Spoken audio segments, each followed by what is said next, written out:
All right, so there's a couple different ways. So we're verifying inverses. We found them yesterday, a couple of different ways that we can tell if functions are inverses. So we can say that two functions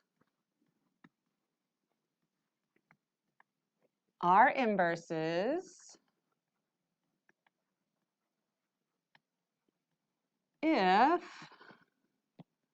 they are reflections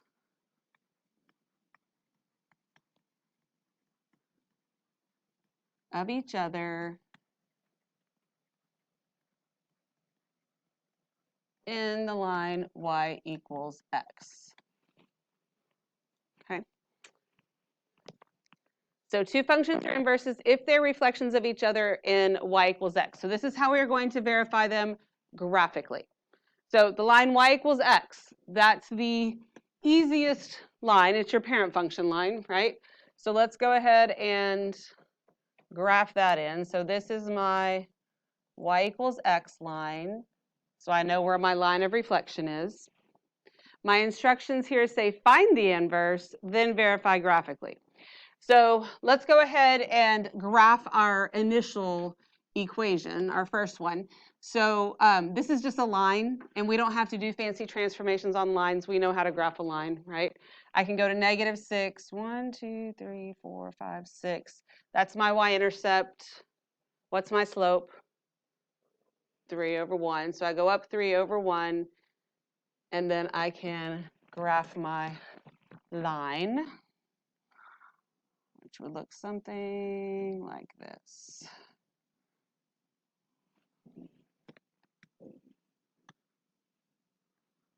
Okay.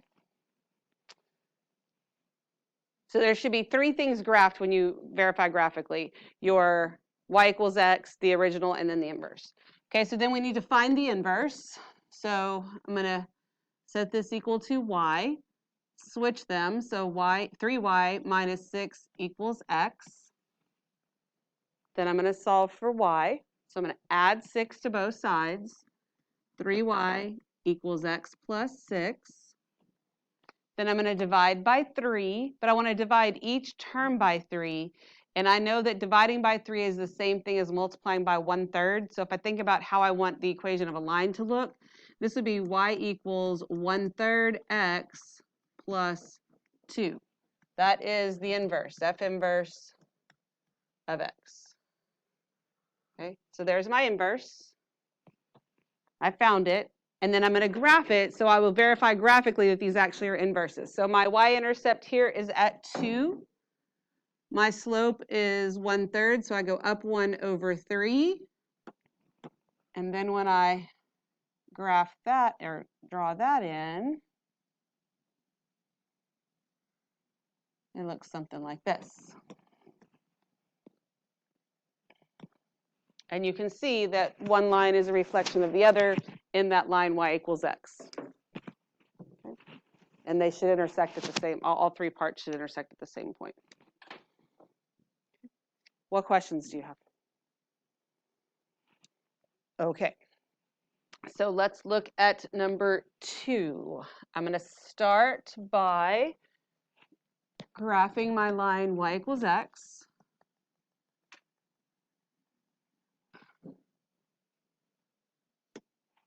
Then I will graph the original function. Okay, so this is a cubic.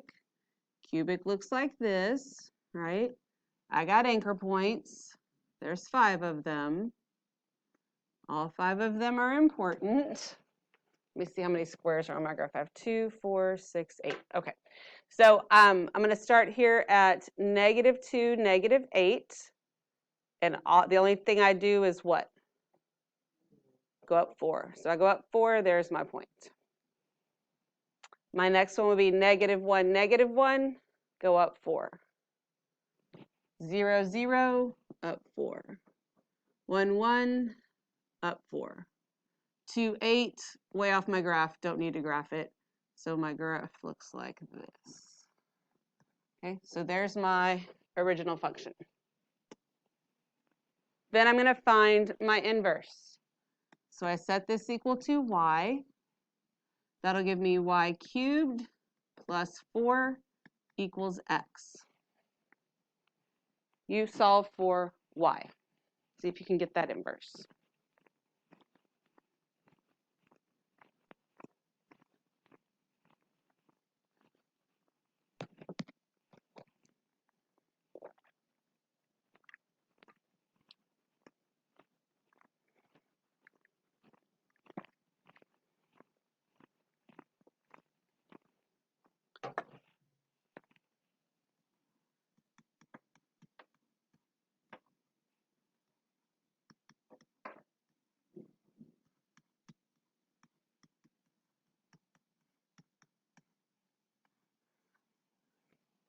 Is that what you got? Any questions on how I got that? We good? Awesome. Okay, so now I got to graph it. This is cube root. So it looks like this. And I have 5 anchor points.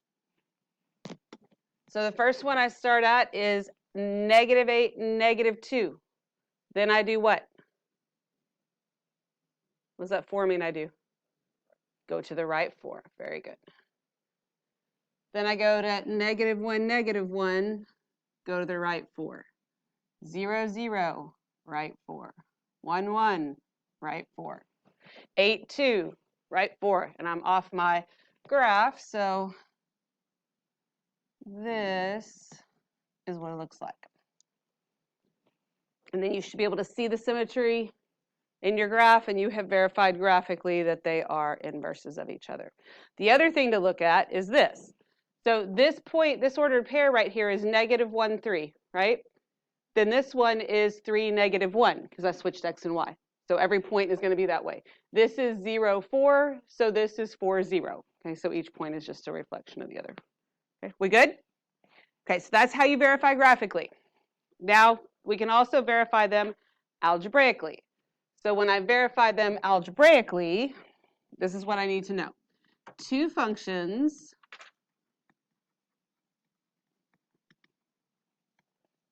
f and g are inverses if f of g of x equals x and g of f of x equals x. Okay, so we have to do the composition. That's what we did on Wednesday, where we put one function inside the other function.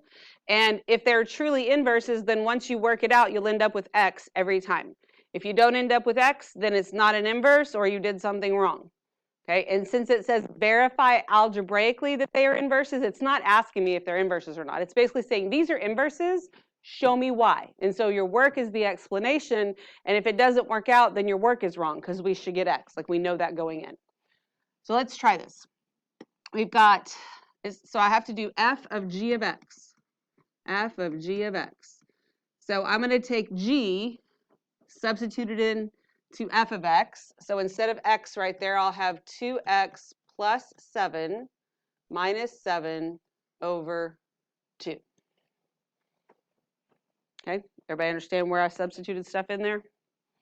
So now when I go to simplify this, these parentheses, I put them there because I was substituting in more than one term, but they really don't affect what I'm doing here. So in the numerator, I have 2x plus 7 minus 7, which just gives me 2x over 2.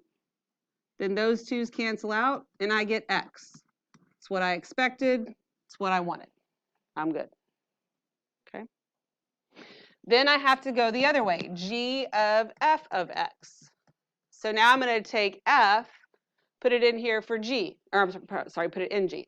So I get 2 times x minus 7 over 2 plus 7. Okay, so instead of x, I put in f of x. When I multiply these, this is like 2 over 1, so I can just cancel those 2's out. So I get x minus 7 plus 7, which again gives me x. So you can't really skip a whole lot of steps on this because your work is your verification. Just even, I mean, if you can look at it and be like, oh yeah, I know that's going to work out, that's great. But you're verifying, you have to actually show why. Okay, what questions we got? All right, flip it over on the back. We are going to skip whatever number, we're going to skip number 4, and then we're going to put all this stuff together here. So this is what your paper assignment looks like, okay? And I'm going to tell you the kind of mistakes I see every time. This says, find the inverse of each function, state any restrictions in the domain, and verify graphically and algebraically. So I see people find the inverse, verify graphically, but then not verify algebraically. You still have to get x twice and do it on both of them. All right, so let's look at what we have here, and let's talk about that whole domain restriction thing. If I was going to graph this, okay, which actually I'm going to graph it, but we're just going to think in terms of, you know, my little parent function here. This is a quadratic. I'd move to the left 4 and down 2, right? So it would look like this. This, not a one-to-one function, right? But I have a restricted domain. X has to be greater than or equal to -4. So that means I'm only using this part of my function. Well, that part of the function by itself is one-to-one, so I'm good. This is the domain of this one. The range of the original one is going to be the domain of the inverse because they switch places. So the range of this function, what would be the smallest y value I have? -2, because I went down 2. So -2 to infinity. So when it says verify or state any restrictions in the domain, I'm going to find the inverse, and then the domain of my inverse is going to be what I found right here. Okay? All right, so let's go ahead and set this equal to y. And I'm going to exchange these, so I get y plus 4 squared minus 2 equals x. So you take a minute and you solve for y.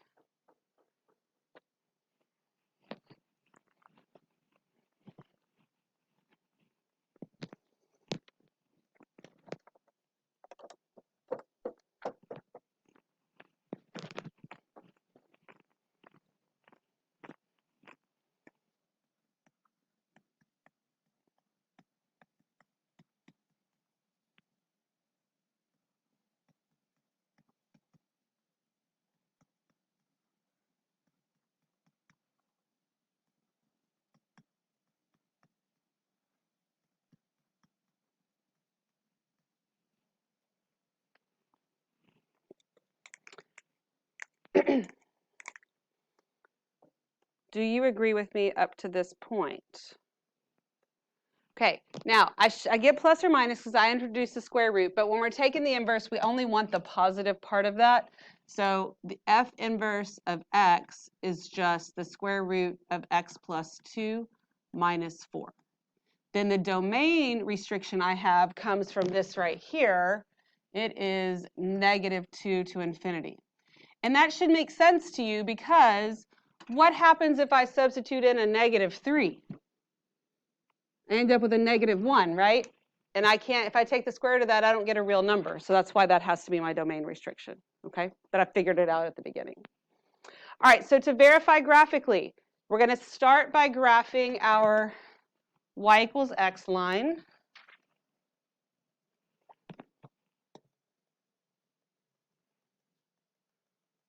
Oh, well,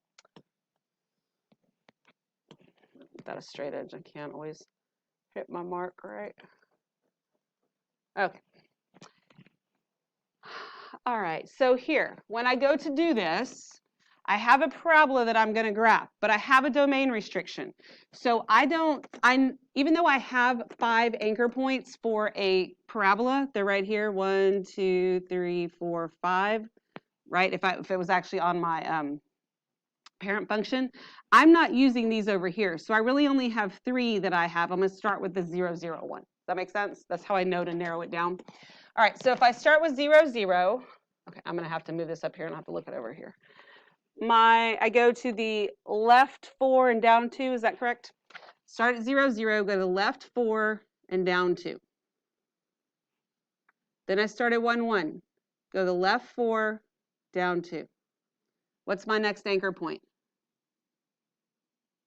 2 what? 4.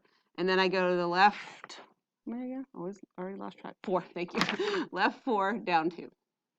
My short-term memory issues there. So it looks like this. And I know, because I just kind of sketched myself a little idea of what was happening, it's just the right side of a parabola. We're good to go. On this part here, this is a square root. My square root function looks like this, right? And I have 3 anchor points. And on this, I'm going to go to the left 2 and down 4, right? So I start at 0, 0. I'm going to go to the left 2, down 4. Then I'm at 1, 1, left 2, down 4. What's my next anchor point for the square root? 4, 2, right? Be careful, it's 4, 2. Then from here, I go to the left 2, down 4. Okay, graph this. You can tell by looking that they are reflections of each other, and then you could also double check that, all right, so this is, I'm going to double check it, it's not going to come out right. Did I graph one of these wrong?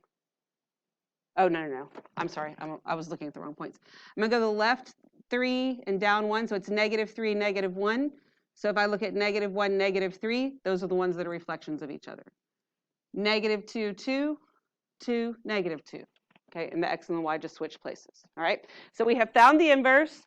We have verified graphically. Now we need to also verify algebraically. Verify graphically and algebraically, which means I need to find f of f inverse of x, and then also f inverse of f of x. So I'm going to take the inverse that I found, substitute it into my original.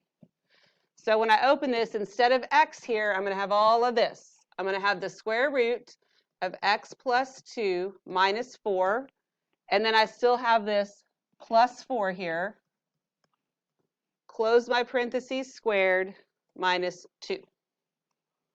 Then I got to simplify that without making up math, right? So -4 plus 4 zeroes out.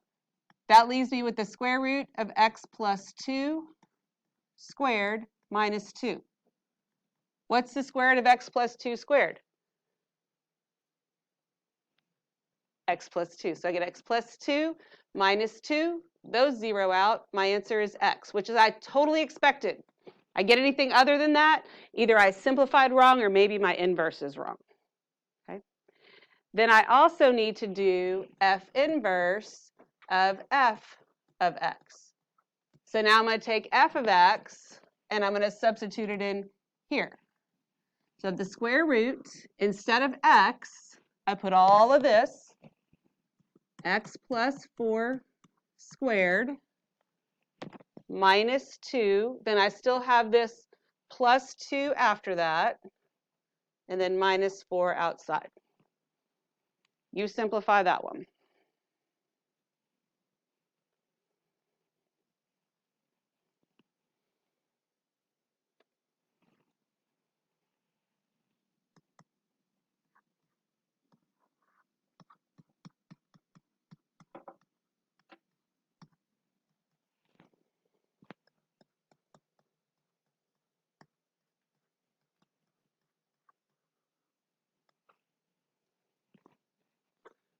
What questions do you have? Make sense? Yes, sir.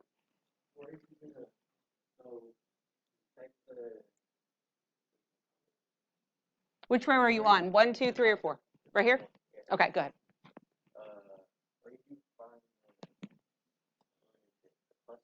Okay, so when I did f inverse is this right here. That's this part, okay? The f part, the function, is x plus 4 quantity squared. So this is what I replaced x with. Does that make sense? And here, because I know it can get a little confusing. And then this one, I had x plus 2. This is what I replaced x with there. Okay, I probably should have written them in different colors because it can get confusing, and it's easy to forget to put the 4 back in once you put the x and things like that. So, you know, make sure you've really got that whole thing in there and then go from there. Okay, good question. What else you got? Anything? Just be careful not to make up math, because it's going to look kind of yucky, but it should work out nicely because you should end up with x. So just don't try and make it harder than it is either. Okay. Any questions at all? Awesome.